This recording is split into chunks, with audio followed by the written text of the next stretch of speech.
I went to check on my wife on her first working day at our son-in-law's company. Walked in, and there she was, on her knees, wiping his shoes with the sleeve of her sweater. The moment he saw me, our son-in-law smirked and said, "That's all she's good for." I silently lifted my wife off the floor, took off my expensive watch, and did something he never saw coming. His face changed instantly, but it was already too late. Before continuing, subscribe to the channel and write in the comments what time it is in your region right now. My name is Frank Coleman. I'm 68 years old, and I've spent the last 40 years learning how insurance companies work from the inside. Not as a claims adjuster running around with a clipboard, as a senior insurance adjuster who understood the language of risk, the mathematics of liability, the fine print that most people never read. Now I consult for the Oregon Insurance Division, but that's getting ahead of myself. I live in Portland with my wife, Sandra.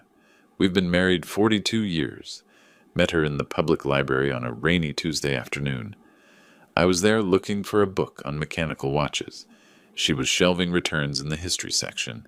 She had this way of moving, quiet and precise, like every gesture had purpose. When she looked up and smiled at me, I forgot what I came for. Took me 3 visits to work up the courage to ask her to coffee.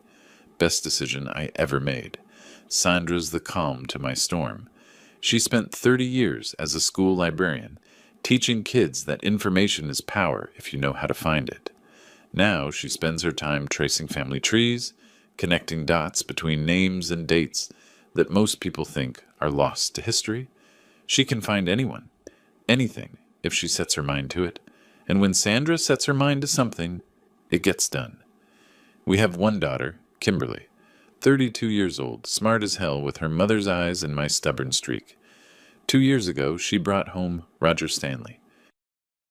Young, ambitious, successful, owns a commercial real estate development company called Stanley Development Group, builds office parks and shopping centers.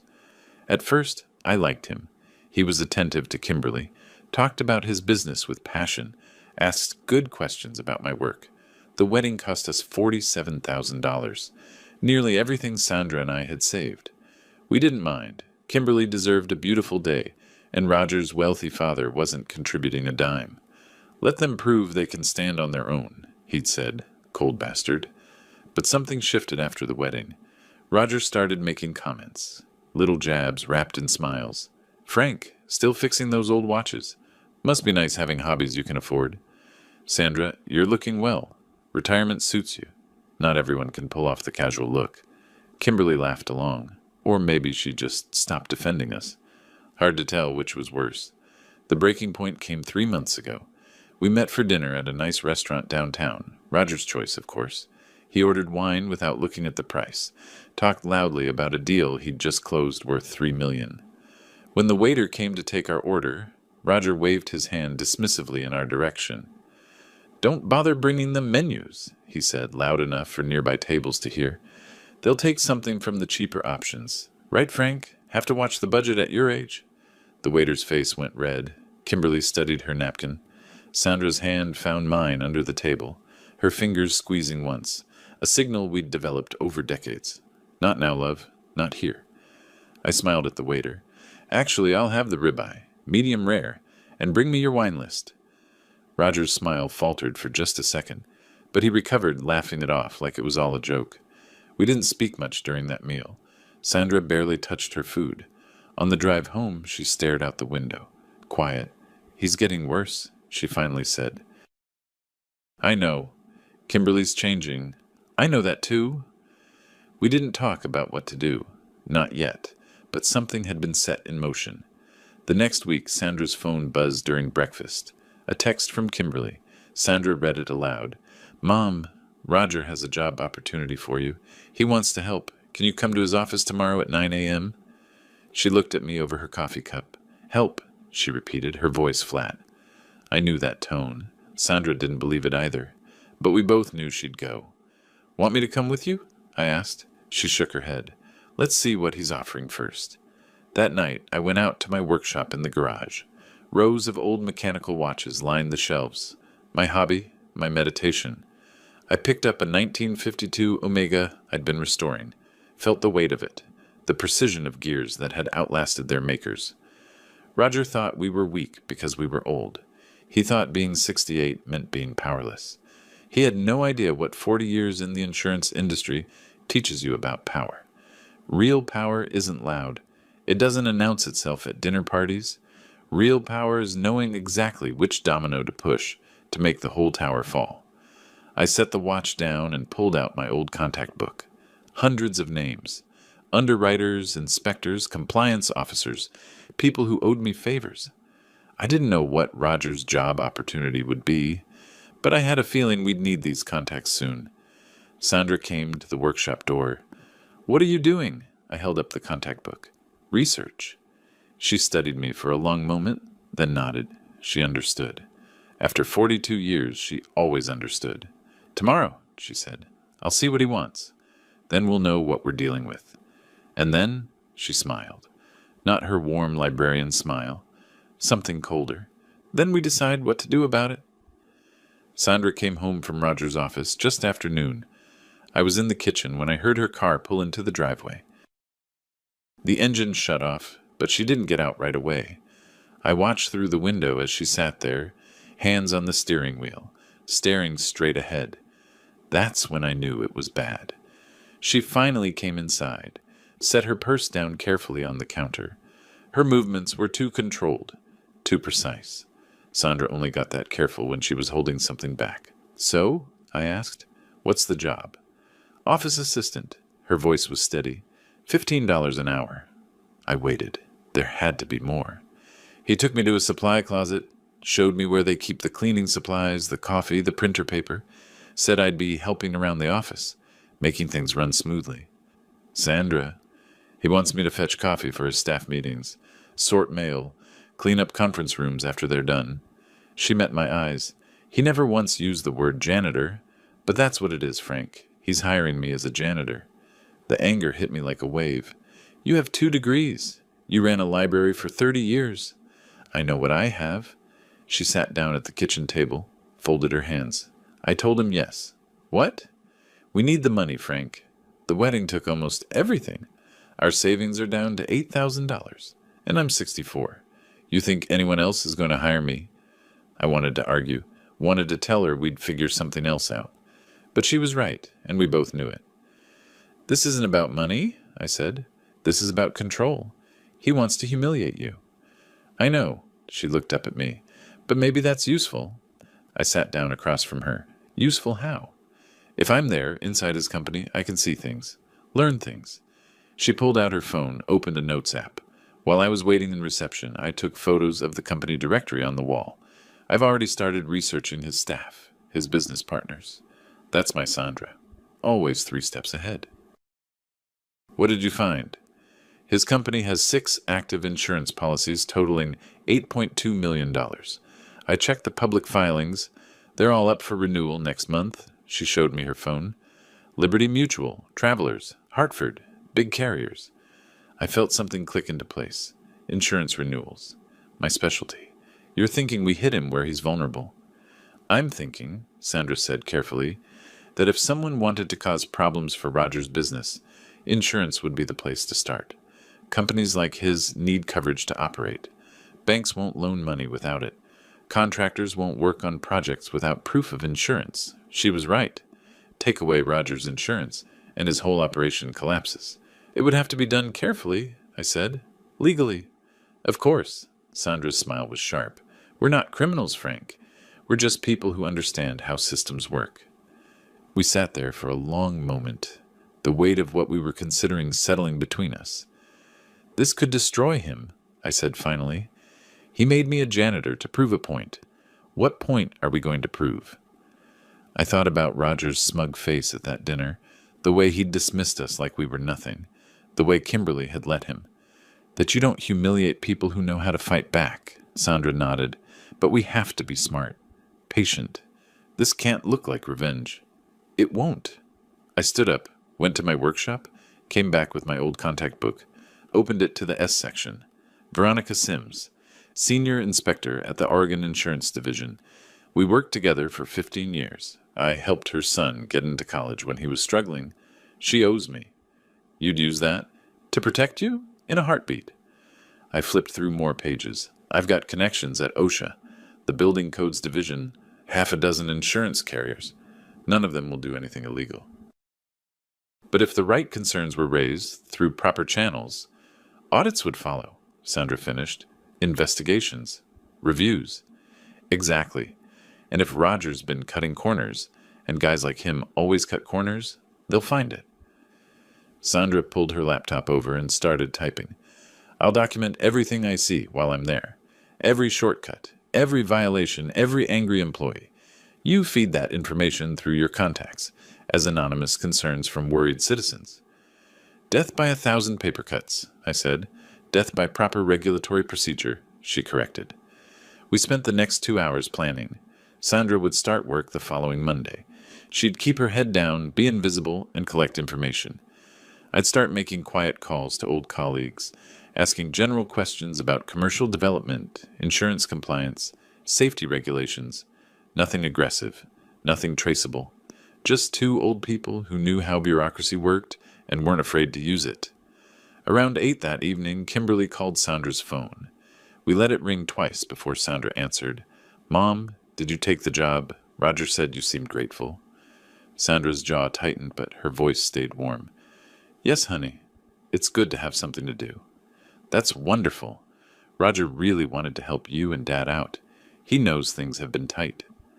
After she hung up, Sandra set the phone down carefully. She has no idea, Sandra said quietly. She actually believes he's being generous. She'll figure it out eventually. Will she? Sandra looked at me. Or will she keep choosing him? I didn't have an answer for that, but I reached across the table and took her hand. We're doing this? I asked. She nodded. Together? Always together, I said. That night, I couldn't sleep. I went back to my workshop and picked up my Rolex Submariner, a gift from Pacific Insurance Group when I retired after 40 years. Worth about $45,000. I'd never sell it. It represented everything I'd built, every hour I'd worked. I held it up to the light, watching the second hand sweep smoothly around the dial. Precise, methodical, unstoppable, just like what we were about to do to Roger Stanley. Sandra appeared in the doorway, wrapped in her robe. Can't sleep either? She asked. Just thinking. She came over, rested her head on my shoulder. We're really doing this? We are. No going back after we start. I know. She was quiet for a moment. Then, good. We stood there together in the workshop, surrounded by old watches and older memories. Tomorrow, Sandra would walk into Roger's office as a janitor, but that was just the beginning. Roger Stanley thought he'd won, thought he'd put us in our place. He had no idea the war had just started. Sandra's first week at Stanley Development Group was exactly what you'd expect from a man like Roger, designed to humiliate. She came home every evening exhausted. Not from the work itself. Sorting mail and wiping down conference tables isn't exactly backbreaking labor, but from holding herself together while Roger's staff pretended not to see her, while his assistant, Erica Vanessa, asked her to refill the coffee pot 3 times in an hour just because she could. On the 3rd night, I found Sandra in our bedroom, sitting on the edge of the bed, still in her work clothes. Her shoulders shook. No sound, just silent tears. I sat beside her and pulled her close. We can stop this any time. She shook her head against my chest. No, I need to be there. You'll see why. The next morning, Sandra came to breakfast with her laptop and a folder thick with printouts. Her eyes were clear, focused. Look at this, she said, spreading documents across the kitchen table. I found something interesting yesterday while emptying Erica's trash. I leaned in. Construction permits, building inspection reports, insurance claim forms. These projects, Sandra pointed to 3 different developments, all had worker complaints filed last year, OSHA complaints, but Roger settled them privately before they became official records. How do you know that? Because I cross-referenced the project timelines with state labor board filings. She pulled up a spreadsheet. See these gaps? 3 separate incidents, all handled with cash payments and NDAs. Nothing illegal, technically, but insurance companies hate gaps in safety records, I finished. They want to see everything, even stuff that was settled. Sandra nodded. And if they don't know about incidents because they were hidden, that's incomplete disclosure. Grounds for policy review. I felt something shift in my chest. Pride, admiration. My wife, the librarian, had just found Roger's first vulnerability. Sandra, this is brilliant. I also took photos of his contractor agreements. She showed me her phone. Notice anything? I squinted at the small text. He's listing lower square footage on some buildings than what's actually being constructed, which means his insurance coverage is based on incorrect information. If there's ever a claim, they'll discover the discrepancy. I sat back, processing. You found all this in 3 days? 4, she corrected with a small smile. I'm just the janitor, Frank. No one notices me. I'm invisible. That evening I made my first call. Nothing dramatic, just a casual conversation with an old colleague at Liberty Mutual, one of Roger's carriers. Hey, Marcus. Frank Coleman. Yeah, been a while. Listen, I'm doing some consulting work, looking at commercial development coverage in Portland. You still handle those accounts? The Stanley Development Group. Sure, I've heard of them. Young guy, ambitious. How's his risk profile? Really? That low? Interesting? When I hung up, Sandra looked at me over her reading glasses. Well? Roger's been skating by on minimal premiums because his safety record looks clean. Marcus said he's been with them for 3 years, never filed a major claim, never had a safety incident. Never had one reported, you mean? Sandra said. Exactly. We worked like that for the next week. Sandra gathering information from inside the company, me making quiet inquiries with people in the industry. We didn't push, didn't accuse, just asked questions, gathered data. Meanwhile, Roger got worse. Sandra came home the following Wednesday and dropped her purse on the counter harder than usual. Board meeting today, she said flatly. 20 people in the conference room. Roger introduced me to a new investor. And he called me our little cleaning lady. Said I used to be a librarian, but decided this was a better fit for my skill set. Everyone laughed. My hands clenched. Sandra? I smiled. She continued, her voice steady. Nodded. Brought them more coffee. And while I was refilling cups, I overheard Roger telling the investor about his expansion plans. A new commercial complex in Beaverton. $42 million project. She pulled out her phone, showed me a voice memo. She'd recorded the entire conversation. He admitted they're front-loading the cheaper materials to keep costs down during inspection, then switching to the budget options afterward. The investor loved it, called it smart business. That's fraud. That's Roger, Sandra corrected. But here's the important part. He mentioned the project is already insured, based on the original specifications. The ones calling for higher-grade materials. I whistled low. If there's ever a claim and the insurance adjusters find out he substituted materials, policy voided. Claims denied. Sandra closed her phone. Frank, he's not just cutting corners. He's building his entire business on lies. That night, we sat at the kitchen table with coffee and Sandra's laptop. I had my old contact book open. Insurance companies have a term for guys like Roger, I said. High-risk operators. They look good on paper, but dig deeper and it's all shortcuts and half-truths. So how do we make them dig deeper? I thought about it.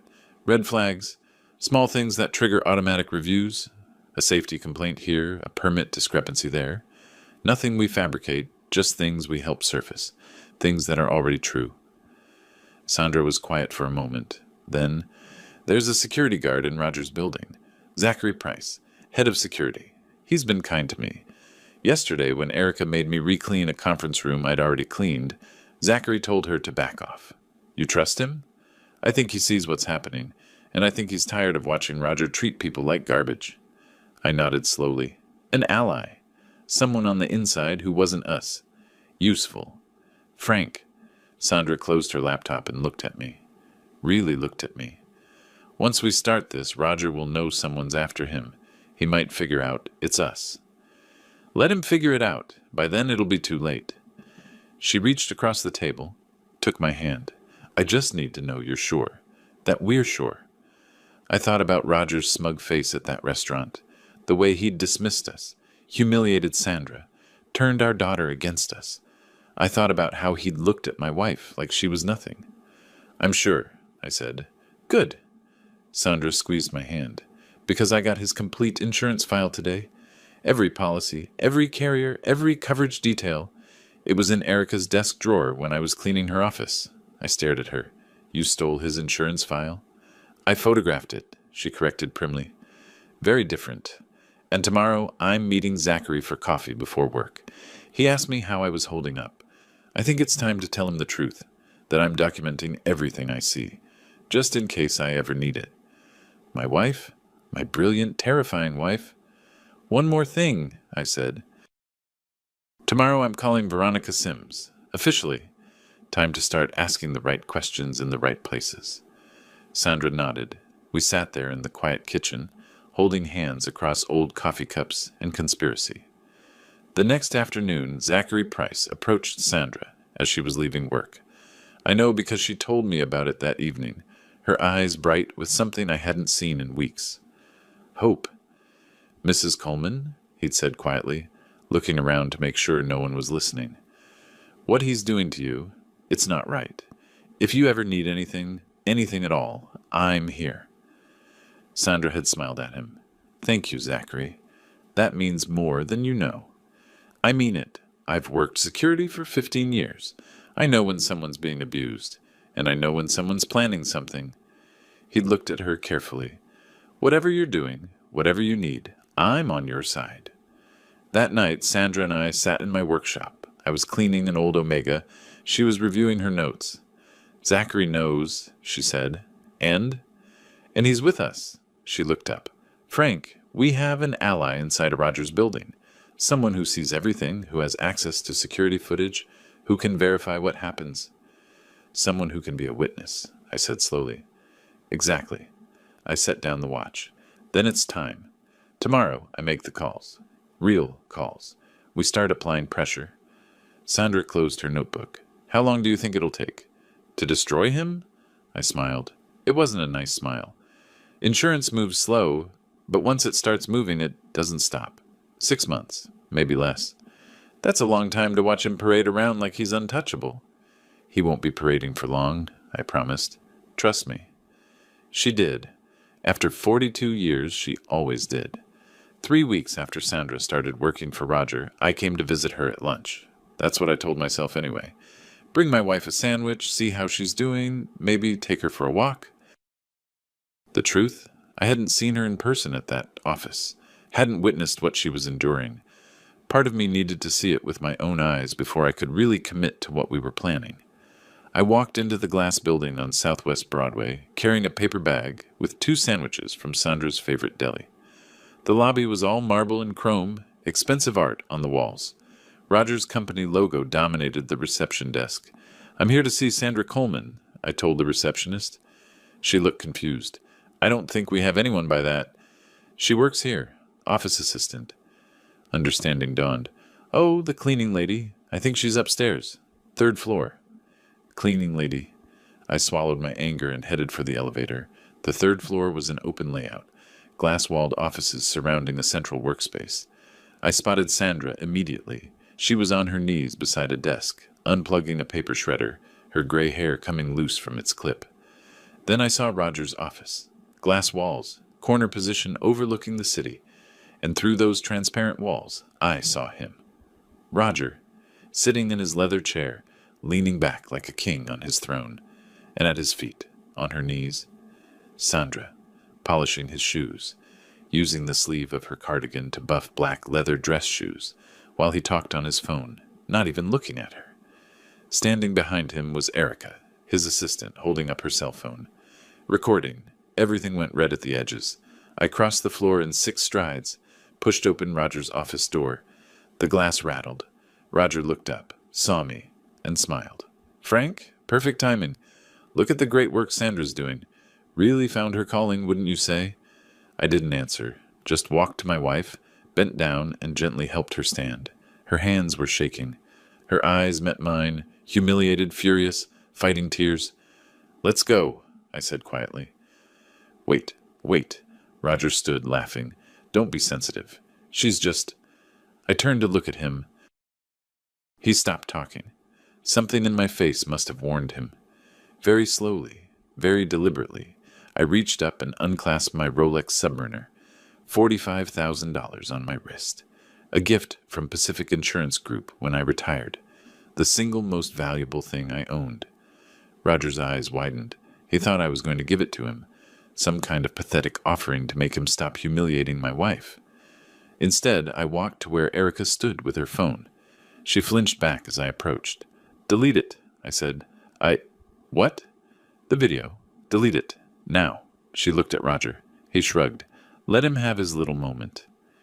Erica deleted the video while I watched. Then I turned and walked to the door, where I could see Zachary Price standing in the corridor.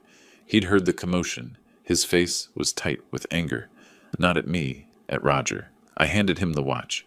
"Mr. Price," I said clearly, loud enough for Roger to hear, "I need you to hold on to this for me. Don't sell it. Don't pawn it. Just keep it safe. When the time comes, you'll be a witness to what happened here today. Remember the date. Remember the time. Remember what you saw through these glass walls." Zachary took the watch, his eyes widening as he felt the weight of it, recognized the value. "Mr. Coleman, I can't." "Yes, you can. You're an honest man, Zachary. I trust you with this, and I trust you to remember." He nodded slowly. "I'll remember everything." I turned back to Roger. He was standing now, confused, angry. "Are you insane, old man? That's your only valuable possession. You just gave it to—" "He felt sorry for her," I said, cutting him off. My voice was calm, flat. "That security guard you don't even know the name of. He felt sorry for my wife. He saw what you made her do, and it bothered him. But you felt nothing. And that tells me everything I need to know about you, Roger." I took Sandra's hand and walked her out of that office. Roger shouted something behind us, something about my stupidity, about being broke, about knowing our place. I didn't listen. In the elevator, Sandra finally spoke. "Frank, your watch. That watch was—" "Worth less than your dignity," I said firmly. "We're done, Sandra. You're not going back there." "He'll fire me." "Good." We drove home in silence. Sandra stared out the window, processing. I gripped the steering wheel, my wrist feeling naked without the familiar weight of the watch. When we got home, Sandra went straight to the bathroom. I heard the shower running for a long time. She emerged an hour later in clean clothes, her hair wet, her face composed. She sat down at the kitchen table where I was waiting with tea. "What did we just do?" she asked quietly. I looked at her. My wife of 42 years, the strongest person I knew. "We started a war," I said. "One he's going to lose." "With what?" "We have $8,000 in savings. No leverage, no power." I pulled out my phone and showed her the text I'd received 20 minutes earlier. From Zachary. It was a photo, the Rolex sitting on his desk, and below it, "I remember everything. I'm ready to testify when you need me. ZP." "We have a witness," I said. "We have documentation. We have Roger's insurance files that you photographed. We have recordings of him admitting to fraud. We have a list of unreported safety incidents. And we have 40 years of contacts in an industry that Roger depends on completely." Sandra stared at the phone, then at me. "We have a plan," she said slowly. "We have a plan." That night, we didn't sleep. We sat at the kitchen table and built our strategy. Sandra organized all the evidence she'd gathered. Photos, recordings, documents. I made a list of every contact I had who could help. Building inspectors, OSHA officials, insurance underwriters, compliance officers. "We can't do anything illegal," Sandra said firmly. "We won't. Everything we do will be by the book." Anonymous complaints through proper channels. Routine inspections triggered by legitimate concerns. Standard audits that happen to find what's already there. Death by 1,000 paper cuts. Death by proper regulatory procedure, I corrected with a grim smile. Around 2 a.m, Sandra's phone buzzed. A text from Roger. "You're fired. Don't come back." She showed it to me. I nodded. "Good. Now you're free to work full-time on this." "Frank." She put down her phone and looked at me seriously. "Are you absolutely certain? Once we start, there's no going back. We're going to destroy our son-in-law's business. Our daughter will hate us." "Our daughter already barely talks to us." And Roger did this to himself. "We're just making sure the truth comes out. Through very specific channels, at very specific times." "He made my wife clean his shoes," I said quietly. He recorded it to humiliate you, to humiliate us. I want him to understand what happens when you underestimate people because they're old, because they don't have money, because they seem powerless. Sandra reached across the table and took my hand. Then let's show him what power really looks like. The next morning, I made my first official call to Veronica Sims at the Oregon Insurance Division. Veronica, it's Frank Coleman. I need a favor. Professional consultation on a compliance matter. No, nothing urgent. Just want to understand the protocol for reporting potential insurance documentation irregularities. Hypothetically, a commercial developer who might not be fully disclosing safety incidents to their carriers. Right? Exactly. Anonymous tip line. I remember. And if someone submitted a concern, what would the process be? When I hung up, Sandra was watching me from the doorway. It started, I said. Good, she replied, and she meant it. That afternoon, we went for a walk, needed to clear our heads, process what we'd put in motion. We ended up at our favorite coffee shop on 3rd Avenue, sitting by the window with lattes we couldn't really afford. Do you think Kimberly will forgive us? Sandra asked quietly. Eventually, when she sees who Roger really is. And if she doesn't? I thought about that. Our daughter, who we'd raised, loved, supported through everything, who now barely spoke to us because her husband had convinced her we were the problem. Then we lose her for a while, I said, but we don't lose ourselves. We don't accept being treated like garbage just to keep peace with someone who doesn't respect us anyway. Sandra nodded, sipped her coffee. I'm scared. Me too. But I'm also angry. Angrier than I've been in years. Good, I said. Let's use that. We went home and spent the rest of the day documenting everything, creating a timeline, organizing evidence, building the case that we'd feed, piece by careful piece, into the machinery of bureaucracy that Roger depended on. Insurance companies, building inspectors, OSHA, the Oregon Insurance Division, banks, investors. All Roger had to do was follow the rules, be honest, treat people decently, but he hadn't, and now that debt was coming due. Sandra closed her laptop around midnight, looked at me across the kitchen table, surrounded by papers and plans. No going back now, she said. No going back, I agreed. She smiled. It wasn't her warm librarian smile. It was something colder, sharper. He has no idea what's coming. I thought about Roger, sitting in his glass office, probably laughing about the crazy old man who gave away his watch, probably telling Kimberly about her pathetic parents, probably already forgetting about us. No, I said, he really doesn't. The text came the next morning. Roger, of course. Not even a phone call, just a message at 7 a.m. Don't come back. Sandra showed me her phone over breakfast. I expected anger, maybe tears. Instead, she smiled. Good, she said. Now we can work full time. We spent the next 2 days at our kitchen table like generals planning a campaign. Sandra had her laptop, printouts spread everywhere. I had my contact book and a legal pad covered in notes. Tell me again how this works, Sandra said, studying the organizational chart she'd created of Roger's business. I pulled up the Oregon Building Codes Division website. Every construction project needs permits. Those permits have to be renewed, inspected, verified. If someone files a complaint, anonymous through their online form, it triggers an automatic inspection. And you found violations in the documents I photographed? 3 projects with expired permits, 2 with discrepancies between filed plans and actual construction. Roger's been cutting corners, gambling that nobody would check. I tapped the screen. Someone just needs to point them in the right direction. Sandra nodded slowly. And insurance companies get notified of building code violations? Automatically. It's part of the risk assessment database. I smiled. One little complaint, properly filed, starts a chain reaction. So we file the complaint. You file it. Different computer, different location. You'll go to the library downtown, use their public terminal. Untraceable. We worked out every detail. Which projects to target first. How to word the complaints to sound like concerned citizens, not personal vendettas. The exact sequence to maximize pressure on Roger's insurance policies. Around midnight, Sandra closed her laptop and looked at me. Frank, once we do this, there's no taking it back. I know. Roger will lose money, possibly a lot of money. Good, She reached across the table, took my hand. I need to hear you say it. That you're absolutely certain. I thought about Sandra on her knees, polishing Roger's shoes, about the smug smile on his face, about our daughter who barely spoke to us anymore because her husband had convinced her we were worthless. He humiliated you, I said quietly, in front of his staff, on purpose, because he thought we were too old and too poor to fight back. I'm certain, Sandra.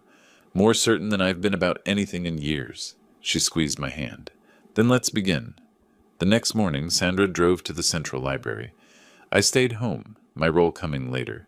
She was gone for 2 hours. When she returned, she was smiling. Filed, she said simply. 3 separate complaints, 3 different projects. All anonymous, all properly formatted, all completely legitimate. Timeline? The website says inspections typically occur within 7 to 10 business days of filing. Perfect. I picked up my phone. My turn. I called Marcus first, my old colleague at Oregon OSHA. We'd worked together on a major case 15 years ago. He owed me. Marcus, Frank Coleman, how are you? Good, good.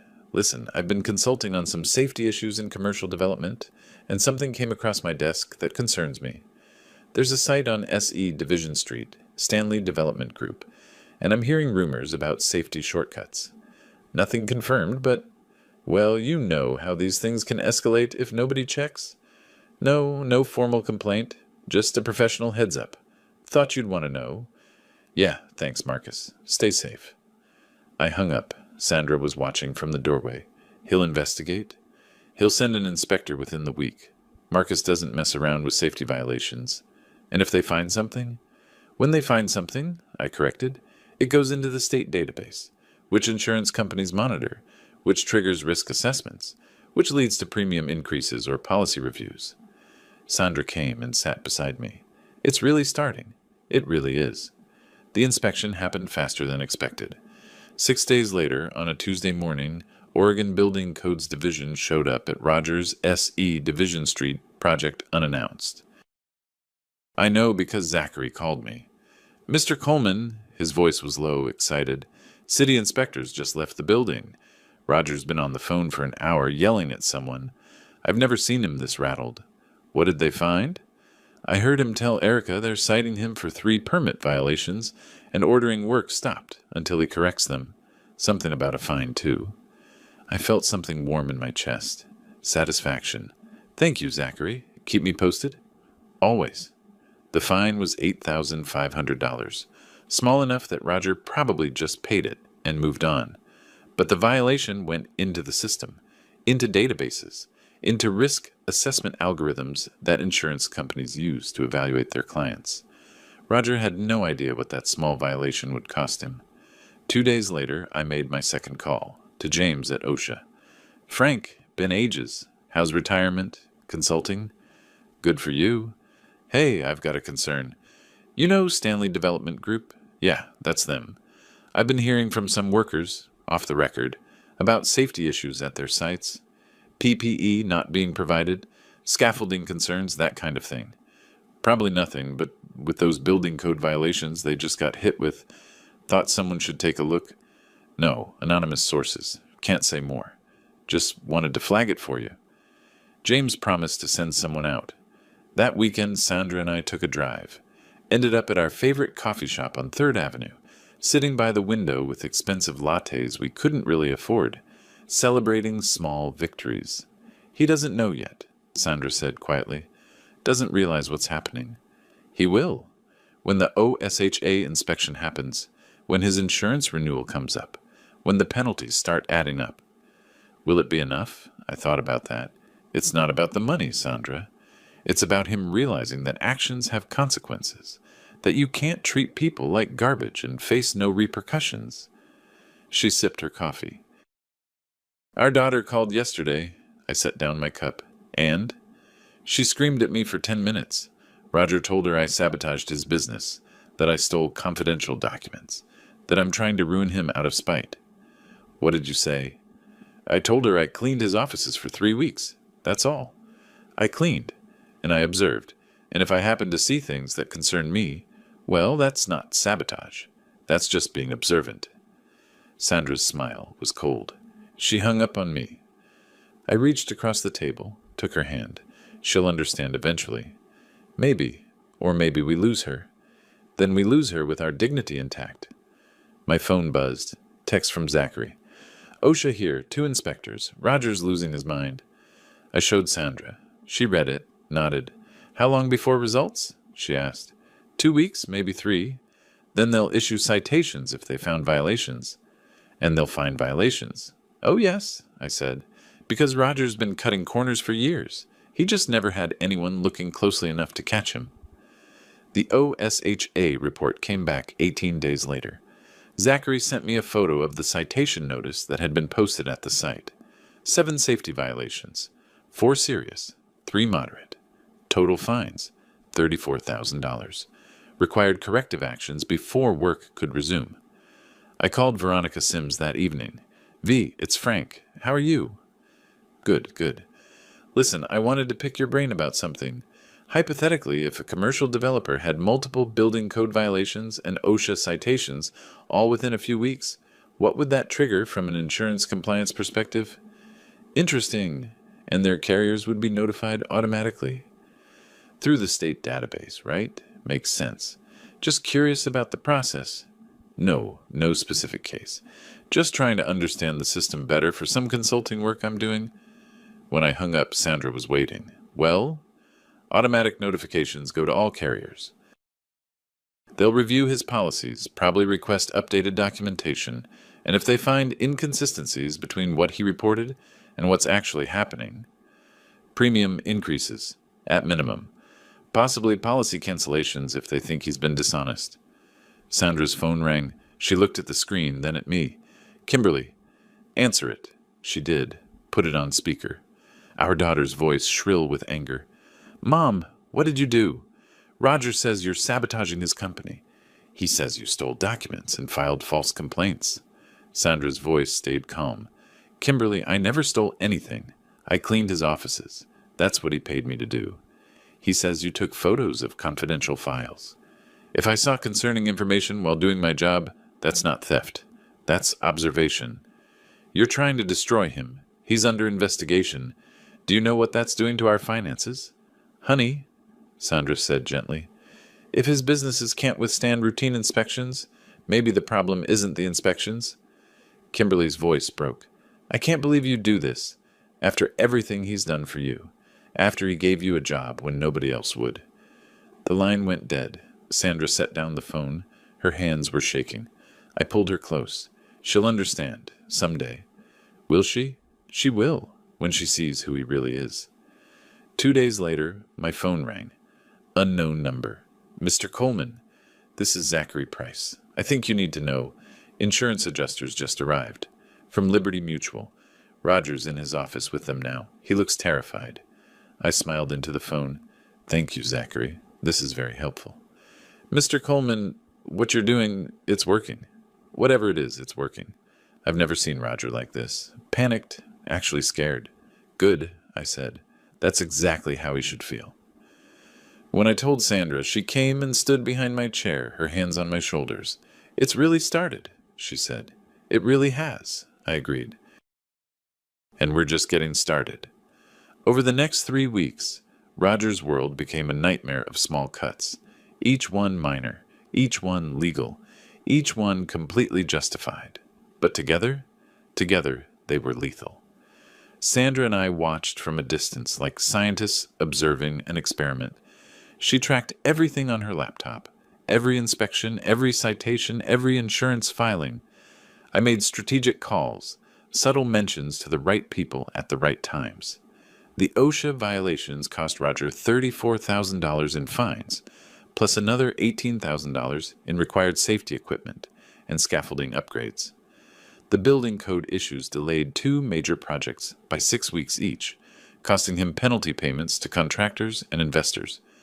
But the real damage came from Liberty Mutual. I found out through Marcus, who heard it from someone in underwriting. Roger's insurance premiums were being increased by 40%. 40% on an $8 million portfolio. The notice arrived at Roger's office on a Wednesday. Zachary texted me, "He's screaming through his phone at the wall. Erica's crying." Sandra looked up from her laptop. Is it wrong that I feel nothing? No, I said. He wouldn't feel anything if it was us. That evening we went to Stumptown Coffee, our little ritual, celebrating victories with expensive lattes we could barely afford. Frank, Sandra said carefully, he's lost over $70,000 already. The premium increase will cost him another $100,000 annually. Maybe that's enough. I thought about Sandra on her knees, about Roger's laugh, about she's only good for cleaning shoes. He made you clean his shoes, I said quietly. Filmed it. Mocked you. No, Sandra. This isn't enough. Not even close. She nodded slowly. Then what's next? We go bigger. The building code violations and OSHA citations were just the warm-up. Now we trigger a full insurance compliance audit. How? Through Veronica. She's a senior inspector at the Oregon Insurance Division. If I suggest that a company might have systemic compliance issues, incomplete disclosures, unreported incidents, documentation irregularities, she's obligated to investigate. And Roger has all of those. Based on what you photographed? Oh yes. He's been gaming the system for years, reporting just enough to stay legal, but hiding anything that might increase his premiums. Insurance companies hate that. They consider it fraud. Sandra pulled out her phone, scrolled through her photos. I have documentation of 3 unreported worker complaints. 2 settled quietly with cash and NDAs. Roger never disclosed them to his insurance carriers. Perfect. That's exactly what we need. I called Veronica the next morning. V, I need a professional consultation. Not a favor. This is legitimate compliance concern. Stanley Development Group. I've been reviewing their insurance documentation for a consulting project, and I'm seeing red flags. Unreported incidents. Possible material misrepresentation in their applications. Yes, I know that's serious. That's why I'm calling you. No, I can't be the official complainant. Conflict of interest. But if someone were to request a routine audit... Veronica was quiet for a long moment. Frank, a full compliance audit is extensive. It could destroy a small company if they find serious violations. Then they shouldn't have violated compliance standards. Another pause. You're sure about this? I've seen the documentation, V. This isn't personal. This is a company that's been lying to its carriers for years. They need to be audited. All right, I'll initiate a routine review. Should take about 6 weeks. Thank you, Vi. Frank, whatever this is really about, be careful. Always. I hung up. Sandra was watching from the kitchen doorway. 6 weeks, I said. And then Roger's world falls apart completely. But we didn't have to wait 6 weeks to see results. The announcement of an upcoming audit was enough. Insurance companies don't like uncertainty. When the Oregon Insurance Division announces they're auditing a client's compliance, carriers get nervous. Very nervous. Within a week, Travelers Insurance declined to renew 2 of Roger's policies. Hartford followed 3 days later with a 3rd policy cancellation. Without insurance, Roger couldn't get bank financing, couldn't sign new contracts, couldn't start new projects. His business ground to a halt. Zachary called on a Friday afternoon. Mr. Coleman, you need to hear this. Roger just had a screaming match with his lawyer in the lobby.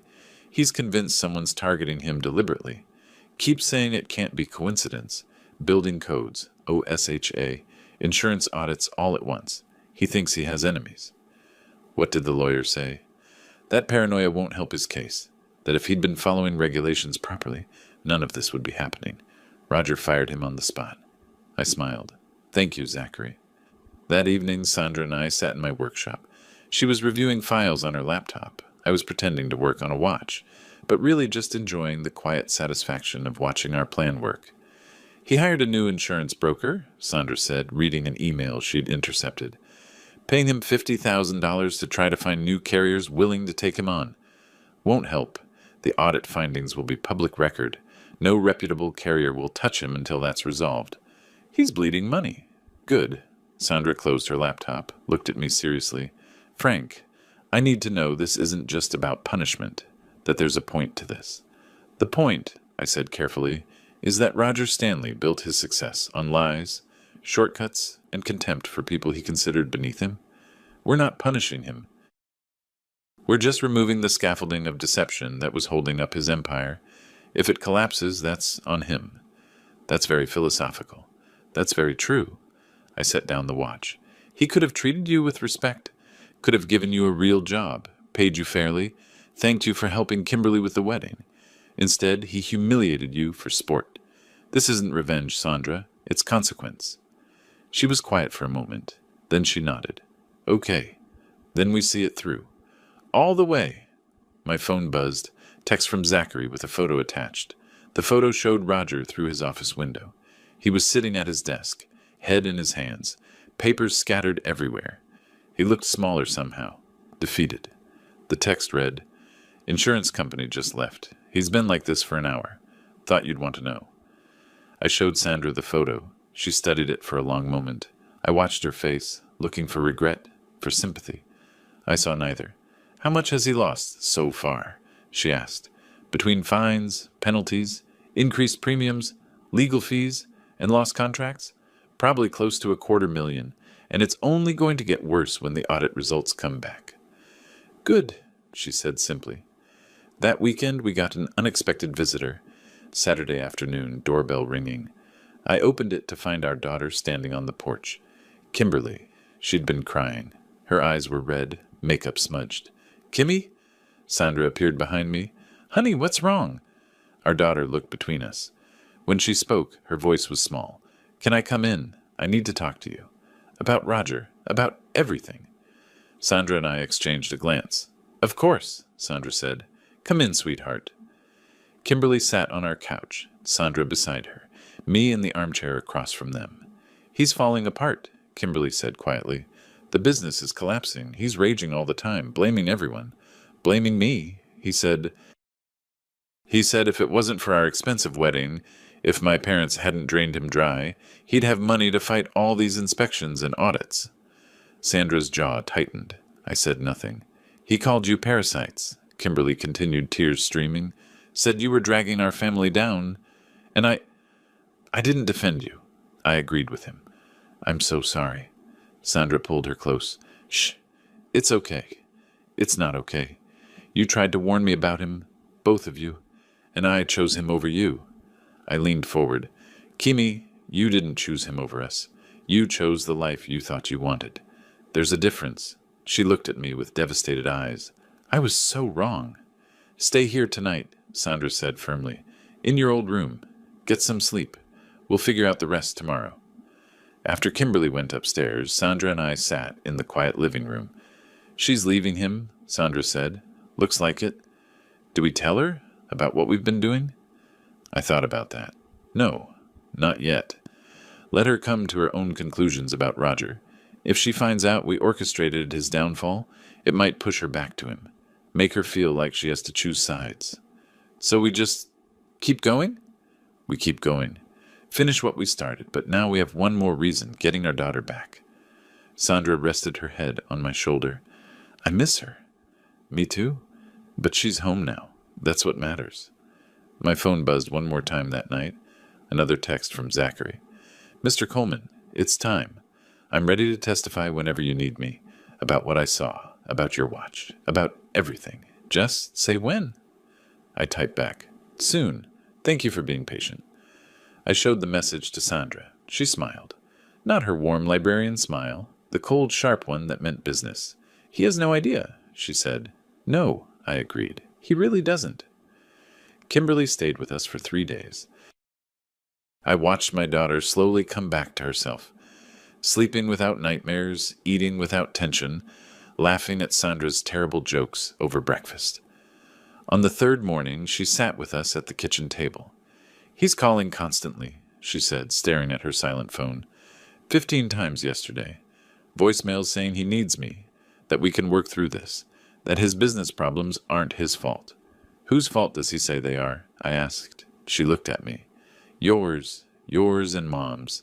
He says you sabotaged him, that Mom stole documents, that you've been making malicious complaints to regulators." Sandra's hand tightened around her coffee cup. I covered it with mine. "Do you believe him?" I asked quietly. Kimberly was silent for a long moment. 2 months ago I would have, but now?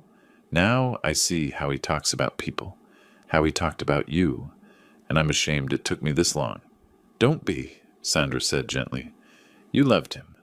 Love makes us blind sometimes. I thought he was ambitious, driven. Now I see he's just cruel. Kimberly wiped her eyes. When you came to his office that day, Dad, when you gave your watch to the security guard, I didn't understand. Roger was furious, kept ranting about it, said you were senile, that you'd thrown away your only valuable possession for no reason. But there was a reason, wasn't there? I nodded slowly. There was. Will you tell me? Someday, when this is over. I squeezed Sandra's hand. For now, just know that your mother and I are handling things, and that you're safe here. My phone rang that afternoon. Unknown number. I almost didn't answer, but something made me pick up. Frank Coleman. Frank? Roger's voice, strained, trying for friendly. I'm glad I caught you. Listen, I know things have been tense between us. I wanted to apologize for how I treated Sandra, for some things I said. I said nothing. Let the silence stretch. The thing is, he continued, I'm having some trouble with insurance issues, regulatory things, and you know that world better than anyone. I thought maybe we could meet. Talk. I'd really value your expertise. Would you? Yes, please. I'll buy you lunch, anywhere you want. I thought about it. Sandra was watching me, one eyebrow raised in question. I nodded to her. All right, Roger. Tomorrow. Giorgio's on Morrison Street. Noon. Thank you, Frank. Really, thank you. I hung up. Sandra came to stand beside me. He's desperate, she said. He's terrified. The audit letter must have arrived. Are you going to help him? I smiled. Oh, I'm going to meet him. Whether that helps him or not, we'll see. The next day I arrived at Giorgio's 5 minutes early. Roger was already there, sitting at a corner table, looking diminished somehow. His expensive suit hung a bit loose, dark circles under his eyes. He stood when he saw me. Forced smile. Frank, thanks for coming. We sat, ordered, made pointless small talk about the weather, the restaurant. Finally, after the waiter left, Roger leaned forward. I need your help, Frank. Someone is targeting my business. The building code violations, OSHA inspections, insurance audits, it's all happening at once. Too coordinated to be coincidence. You think someone has a vendetta against you? I know it, and I think maybe it's related to what happened with Sandra. Maybe she mentioned something to someone, and they're coming after me. I sipped my water. What did happen with Sandra, Roger? He shifted uncomfortably. I may have been overly harsh. The job wasn't a good fit. You made her polish your shoes. His face flushed. I didn't mean... Frank, I'm trying to apologize here. No, you're trying to get my help. There's a difference. I set down my glass. You want to know about insurance problems? I'll tell you. The industry runs on trust and accurate information. When a company consistently provides incomplete disclosures, underreports incidents, optimizes paperwork to avoid higher premiums, that trust breaks down. I haven't done anything illegal. No, just dishonest. There's a difference there, too. I leaned back. Here's the thing about bureaucratic systems, Roger. They seem automatic, impersonal, but they're run by people. People who notice patterns. People who talk to each other. People who remember who plays fair and who doesn't. He stared at me. Are you saying you... I'm saying that when you build a business on shortcuts and half-truths, eventually someone looks closer. And when they do, everything unravels. Not because anyone's out to get you, because you were never as solid as you pretended to be. But you know people. You could make calls, explain what? That you're actually a great guy who just happened to underreport worker safety incidents? That the discrepancies in your insurance applications were honest mistakes? I stood up. Roger, I can't help you. Not because I won't, because there's nothing to help with. You did this to yourself. His voice rose. This is about Sandra, isn't it? You're punishing me. People were looking now. I kept my voice level. I'm not punishing you, Roger. I'm just not saving you. There's a difference there, too. I left him at the table, walked out into the cold afternoon, feeling lighter than I had in months. Sandra was waiting at home. She took one look at my face and smiled. How did it go? He knows someone's been orchestrating things. He's just not sure who. When will he figure it out? Soon, I said. Very soon. That evening, my phone buzzed. Text from Veronica Sims. Audit complete. Report going out tomorrow. It's bad, Frank. Really bad. Multiple material misrepresentations. I have to notify all carriers. I showed Sandra. She read it, nodded. This is it, then. This is it. We sat together on the porch, watching the sun set over Portland. Somewhere across the city, Roger's world was about to end, and I felt nothing. No guilt, no regret, just the quiet satisfaction of watching consequences finally catch up to someone who'd earned them. Do you think he'll ever understand? Sandra asked. That he did this to himself? Maybe. But he'll probably die believing he was targeted by enemies. Will you tell him? Ever? I thought about that. If he asks. If he really wants to know. I'll tell him exactly what I did, which was make sure the proper authorities knew about his violations. Everything else? That was just the system working the way it's supposed to. Sandra rested her head on my shoulder. Our daughter's coming back to herself. She is. Was it worth it? I thought about Sandra on her knees, about Kimberly's tears, about Roger's smug face. Every second. My phone rang again. Zachary this time. Mr. Coleman, you need to know. Erica just came down to show Roger a letter from the Oregon Insurance Division. He went white, then red. Then he started shouting. I've never seen him like this. He's scared, Mr. Coleman. Really scared. Thank you, Zachary. Sir, whatever you did, thank you. For everything. I hung up and told Sandra. She smiled that cold, sharp smile I'd come to love. Tomorrow, she said, he'll come here. How do you know? Because he's desperate, and desperate men always go to the people they've wronged, hoping for mercy. She looked at me. Will you give him any? I thought about my Rolex sitting in Zachary's desk drawer, about Sandra crying in our bedroom after her first week at Roger's company, about our daughter who'd stopped calling because her husband said we were embarrassing. No, I said, I don't think I will. The audit results went public the next morning. I didn't need to see them. Veronica had already warned me, but I read the official report anyway, downloaded from the Oregon Insurance Division website. Stanley Development Group had systematically provided incomplete information to insurance carriers for 5 years, unreported incidents, understated project values, minimized risk assessments, each violation minor on its own. Together, they painted a picture of deliberate fraud. The recommendation was clear. All insurance providers should be notified immediately. Roger's policies would be reviewed for potential voidance based on material misrepresentation. Sandra read it over my shoulder. How long before the insurance companies respond? Already happening. Veronica says Liberty Mutual pulled his remaining policies this morning. The others will follow by end of day. And without insurance, no bank will finance him. No contractor will work with him. No project can move forward. I closed the laptop. His business is effectively dead. Good. Kimberly came downstairs, saw our faces. It happened? It happened, Sandra confirmed. Our daughter sat down heavily. He's going to lose everything. He already has, I said gently. He just doesn't know it yet. Will he blame me? He'll blame everyone but himself. That's who he is. She nodded slowly. I need to talk to a lawyer. About divorce. About protecting what I can. I know someone, I said. Russell Garcia, family law specialist. He's good. Will he see me today? I was already dialing. 3 hours later, I drove Kimberly to Russell's office downtown. Sandra came too. Moral support. We sat in the waiting room while Kimberly met with him. She emerged an hour later, pale but determined. He says most assets are in the company name, which means they're going to be seized when Roger files bankruptcy. But there's about $85,000 in our joint personal account. I can claim half of that. $42,000 isn't much, Sandra said carefully. It's more than I had when I married him, and this time I'll actually earn whatever comes next. Kimberly managed a weak smile. Russell's filing divorce papers tomorrow. Irreconcilable differences. We drove home in silence.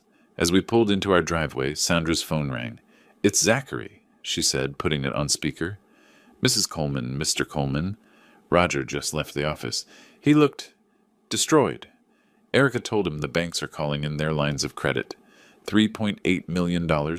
He has 30 days to repay, or they seize everything. Where did he go? I asked. I don't know, But he was muttering about talking to you, about making you understand. Thanks, Zachary. We sat in the car for a moment. He's coming here, Sandra said. Let him come. We didn't have to wait long.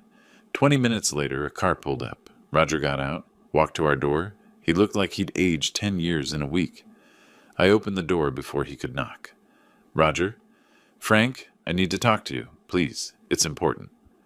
I stepped aside, let him in. He saw Kimberly on the couch, started toward her. Kim, thank God you're here. We need to talk about... No, she said quietly. We don't. He stopped, looked between us. His eyes landed on me. Frank, someone has destroyed my business. Someone with connections, with knowledge of insurance regulations, with access to the Oregon Insurance Division. Someone who knows exactly how to trigger audits and inspections. His voice shook. It's too perfect to be accidental. Someone planned this. I said nothing, just waited. Was it you? He asked directly. Did you do this? Sandra stood, came to stand beside me, united front. I met his eyes. Do you remember what you said when I came to your office? When I found Sandra on her knees, polishing your shoes? His face went white. Frank, you said she was only good for cleaning shoes, that she was only capable of serving real people. I felt Sandra's hand slip into mine. You humiliated my wife, filmed it, mocked her for your entertainment, and you thought there would be no consequences because we're old. Because we're not wealthy, because we're beneath you. I apologized. No, you asked for help. There's a difference. I squeezed Sandra's hand.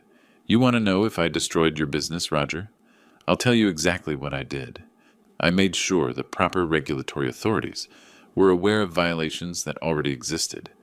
I ensured that complaints were filed through appropriate channels. I verified that safety inspections happened on sites where they were needed. His eyes widened. You orchestrated all of it. I made sure the system worked the way it's supposed to. If your business couldn't survive basic compliance reviews, that's not my fault. That's yours. But you knew what would happen. Sandra spoke for the first time, her voice ice cold. You knew what would happen when you humiliated me. You chose to do it anyway. We chose to respond. Everyone makes choices, Roger. This is what yours cost. Kimberly, he turned to her, desperate. Tell them this is insane. They destroyed everything we built. You destroyed it, she said quietly, by lying, by cutting corners, by treating people like garbage. Mom and Dad just let everyone see what was already there. He fell to his knees, actually knelt in our living room, the same way he'd made Sandra kneel in his office. Frank, please, I'm begging you. I'll lose everything, my company, my reputation, my money, everything. You have to help me. I looked down at him, felt nothing. Roger, I said slowly, carefully, I need to tell you something. I'm not just a retired insurance adjuster. For the last 15 years, I've worked as an advisor to the Oregon Insurance Division. I consult on compliance audits, fraud investigations, regulatory protocol. Every major insurance review in this state crosses my desk at some point. The color drained from his face. You... what? I didn't initiate the audits against you. I didn't need to. But I made sure they happened according to proper procedure. I ensured the right people looked at the right documents at the right times. Everything legal, everything justified, everything deserved. He stared at me in horror. Understanding finally dawning. He hadn't been destroyed by bad luck or enemies. He'd been methodically dismantled by someone who knew exactly how the system worked. Someone he'd dismissed as weak. You can't do this, he whispered. It's personal. It's revenge. I'll fight it. I'll hire lawyers. I'll prove you targeted me. Try, I said simply. Spend your last dollars on lawyers who'll tell you the same thing I'm telling you now. I followed every rule, every regulation, every protocol. I didn't fabricate anything. I didn't lie. I just made sure the truth came out. Sandra stepped forward. You made me clean your shoes, Roger. You filmed it to humiliate me. You thought we'd just take it because we needed money, because we're old, because you had power and we didn't. Her voice was steel. But power isn't just money. It's knowledge, connections, patience, and we had all of that. We just chose not to use it until you gave us a reason. Roger stood slowly, swaying. looked at each of us. Our daughter wouldn't meet his eyes. "This isn't over," he said, voice shaking. "I'll find a way. I'll rebuild. No," I interrupted. "You won't. Your insurance licenses will be flagged for fraud. No legitimate carrier will touch you for 10 years minimum. Without insurance, you can't build, can't develop, can't operate. And even if you could, who would trust you? This audit is public record, Roger. Everyone will know you lied to your carriers. Your reputation is destroyed. I'll tell everyone what you did. I'll expose you. Tell them," Sandra said calmly. "Tell them that a 68-year-old retiree and his librarian wife outsmarted you, using nothing but paperwork and patience. I'm sure that'll help your reputation tremendously." He looked between us, finally seeing us clearly for the first time. Not weak, not poor, not old and irrelevant. Dangerous, strategic, united. He left without another word. After the door closed, the three of us sat in silence. Kimberly spoke first. "Is it wrong that I'm not sorry for him?" "No," Sandra said gently. "It's just clear-sighted." "Will he really lose everything?" I nodded. "The bankruptcy will be filed within a month, maybe sooner. The assets will be auctioned. He'll be left with debt and no way to pay it." "And us? We'll be fine," Sandra assured her. "We always are." My phone buzzed. Text from Zachary. He's back at the office, packing his things. "Security says he has 2 hours to clear out. Mr. Coleman, I wanted you to know. I'm returning your watch tomorrow. You were right. The time came. Justice happened. Thank you for trusting me with it." I showed Sandra. She read it and smiled. "Justice," she repeated. "That's exactly what this is." That night, we sat in my workshop. Sandra at the desk with her laptop, me pretending to work on a watch, but really just enjoying the quiet peace of a plan completed. "Do you regret any of it?" Sandra asked. "No." "You? Not even a little?" She closed her laptop. "Frank, what we did, it was brutal. It was fair. Was it? I thought about that. He built his success on lies, on exploitation, on treating people like they didn't matter. All we did was remove the scaffolding he'd built those lies on. What collapsed was his own doing." 42 years, Sandra said quietly. 42 years we've been married. I've never seen you like this. So cold. Only toward him, never toward you. She came to stand behind my chair, wrapped her arms around me. "I know, and I love you for it.